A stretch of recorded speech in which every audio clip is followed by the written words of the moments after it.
எப்படி இருக்கிறீங்க? நல்லா இருக்கிறீங்களா? நம்ம இன்னைக்கு அஸ்வினி சீக்ரெட் சமையலில் என்ன பண்ண போகிறோன்னா, நம்ம ஒரு ஸ்வீட் பண்ண போகிறோம். அரிசி ஊற வச்சு பச்சரிசி அரிசி அரிசி மாவில் நம்ம ஒரு ஸ்வீட் பண்ண போகிறோம். அது எப்படி பண்ணுறது பார்க்கலாமா? ஃபஸ்ட்டு வந்து ஒரு கப்பு வெல்லம் எடுத்துக்கோங்க. எல்லாமே இதில் தான். ஒரு கப்பு அரிசி, ஒரு கப்பு தேங்காய் துருவல் இதிலே எடுத்துக்கணும். நம்ம வேறு எந்த வேறு எதுலையும் எடுத்துக்காதுங்க. கிளாஸ்லனாலும் எடுத்துக்கோங்க. அளவு வந்து ஒன்றுத்துலே ஒரே இதில் அளவு எடுத்துக்கணும். பாருங்க, ஒரு கப்பு வெல்லம் எடுத்துருக்குறேன். அது பாவு பழனி ஒரு பாத்திரத்தில் போட்டுக்கோங்க. வெல்லம் போட்டாச்சு. அதில் ஒரு கப்பு தண்ணி, இன்னொரு கப்பு தண்ணி ஊற்றிக்கோங்க. 2 கப்பு தண்ணி, ஒரு கப்பு வெல்லத்துக்கு 2 கப் தண்ணி ஊற்றி, இது பாவு போத வேண்டாம், வெல்லம் கரையணும், அவ்வளோதான். வெல்லம் கரைஞ்சால் போதும். ஸ்டவ் பற்ற வச்சு நம்ம இந்த வெல்லத்தை கரைச்சிப்போம். 2 ஹவருக்கு முன்னாடியே நான் ஊற வச்சுக்கிறேன். பச்சரிசி தாங்க. இதே கப்பில் ஒரு கப்பு நான் எடுத்து அரிசி, ஒரு கப்பு அரிசி எடுத்து நான் இதில் ஊற வச்சுக்கிறேன். 2 மணி நேரம் ஊற வச்சுட்டேன். நல்லா ஊறிடுச்சு அரிசியை. இந்த அரிசியை வந்து நம்ம மிக்ஸி ஜாரில் போட்டுப்போம். பாருங்க, வெல்லம் வந்து கரைஞ்சா போதும். வெல்லம் வந்து கரைஞ்சா போதும். பாருங்க, அரிசி போட்டதில் ஒரு கப்பு தேங்காய் திருவல் எடுத்துருக்குறேன். பாருங்க, ஒரு கப்பு தேங்காய் திருவல் அதையும் இதில் போட்டுக்கலாம். உங்ககிட்ட ஏலக்காய் இருந்தால் அப்படியே போட்டுக்கோங்க. ஒரு 4 ஏலக்காய் பொடி கொஞ்சம் போட்டுக்கிறேன். ஒரு கப் தண்ணி எடுத்து ஊற்றி இதை வந்து நம்ம பேஸ்ட்டாக அரைச்சிட்டு வந்துடுவோம். மிக்சியில் அரைச்சிட்டு வந்துடுவோம். தண்ணி ஊற்றி இது வெல்லம் கரையட்டுங்க. அதுக்குள்ளே போய் பாருங்க, வெல்லம் கரைஞ்சிருச்சு. நம்ம இதை ஃபில்ட்ரு பண்ணிக்கலாம்.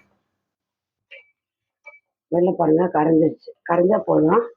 மண் இல்லாத இதை ஃபில்ட்ரு பண்ணியாச்சு. இப்போ நம்ம இதை சைடில் வச்சுக்கலாம். இதை எடுத்து ஓரமாக வச்சுருங்க. இப்போ ஒரு கடாயை வச்சுப்போம். இப்போ வந்து பாருங்க, தேங்காவும் அந்த அரிசியும் நம்ம நல்லா நைஸாக அரைச்சிக்கணும். தேங்காய் திப்பி இருக்கும் லைட்டாக, பரவாயில்ல. ஆனால் அரிசி வந்து நைஸாக அரைச்சிடணும். அரைச்சிட்டு நம்ம இதில் ஊற்றிக்கலாம். நான் ஒரு கப்பு தண்ணி ஊற்றி அரைச்சிருக்கிறேங்க. வெல்லத்துக்கு 2 கப்பு ஊற்றிக்கிறோம், இதுக்கு ஒரு கப்பு ஊற்றிக்கிறோம். இன்னொரு கப்பு தண்ணி வந்து இதை ஜாரை அழைச்சி ஊற்றிக்கோங்க. கைவிடாமல் கலக்கிட்டே இருங்க.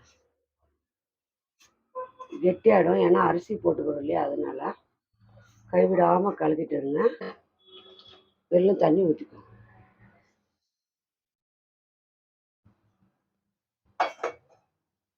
இப்போ நம்ம இதை கைவிடாமல் நல்லா கலக்கிட்டே இருக்கணும். நல்லா கெட்டி பதத்துக்கு வரும். இது அல்வா மாதிரி பாருங்க, கைவிடாமல் கலக்கிட்டே இருங்க.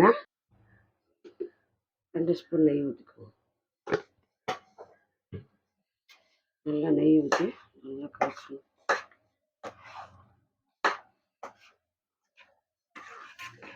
ஏன்னா தேங்காய் போட்டுக்கணும், ரொம்ப நெய் ஊற்ற தேவையில்ல. தேங்காய் போட்டதுனால அது வந்து பாருங்க நல்லா கிண்டுங்க. நல்லா கெட்டியாக ஆடணும். பாருங்க, கடாயிலே ஒட்டாமல் வரணும். அல்வா ரெடி ஆயிடுச்சு. சிம்பிளாக பண்ணிடலாங்க இந்த அல்வா. ரொம்ப நல்லா இருக்கும். குழந்தைங்களுக்கு பண்ணி கொடுங்க. இது கரெக்டான பக்குவம் எப்படி வந்திருக்கு பார்க்கலாமா? நான் மனரசுக்கு கட் பண்ண முடியாது, தலைவலி. எடிட்டர் நான் தான் ரெடி பண்ண ஏறுமா மாட்டேன். பாருங்க, லாஸ்ட்ல 2 ஸ்பூன் நெய் ஊற்றி நல்லா வந்து பாருங்க, கடாயில் ஒட்டாமல் வருது பாருங்க. கரெக்டான பக்குவத்துக்கு வந்துடுச்சு அல்வா. இப்படி இருக்கணும், கடாயிலே ஒட்டக்கூடாது.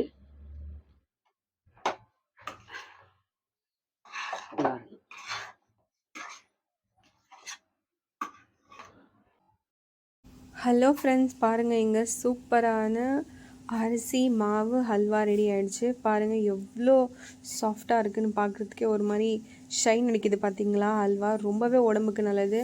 இந்த அரிசி ஹல்வாவை குவிக்காக நம்ம பண்ணிடலாம். ரொம்பவே ஈஸியான ரெசிபி, ரொம்ப உடம்புக்கு நல்லது. ஸோ இது எப்படி வந்திருக்குன்னு டேஸ்ட் பண்ணி பார்க்கலாங்களா? வாங்க ஃப்ரெண்ட்ஸ். சூப்பராக இருக்குது ஃப்ரெண்ட்ஸ். நிஜமாகவே வாயில் வச்ச உடனே கரையுது. ரொம்பவே நல்லாயிருக்கு. கண்டிப்பாக இது குழந்தைங்கலேருந்து பெரியவங்க வரைக்கும் எல்லாருமே சாப்பிடலாம். ஸோ யார் யாருக்கெல்லாம் இந்த அரிசி எல்லாம் பிடிச்சிருக்கோ மறக்காமல் வீட்டில் ட்ரை பண்ணுங்கள், லைக் பண்ணுங்கள், ஷேர் பண்ணுங்கள். மறக்காமல் நம்முடைய அஸ்வினி சமையல் சீக்கிரத்தை சப்ஸ்கிரைப் பண்ணிவிடுங்க. ஸோ கூடிய சீக்கிரம் இன்னொரு குவிக்கான சூப்பரான டிஷ்ஷோடு உங்களை சந்திக்கிறோம். Bye, take care friends.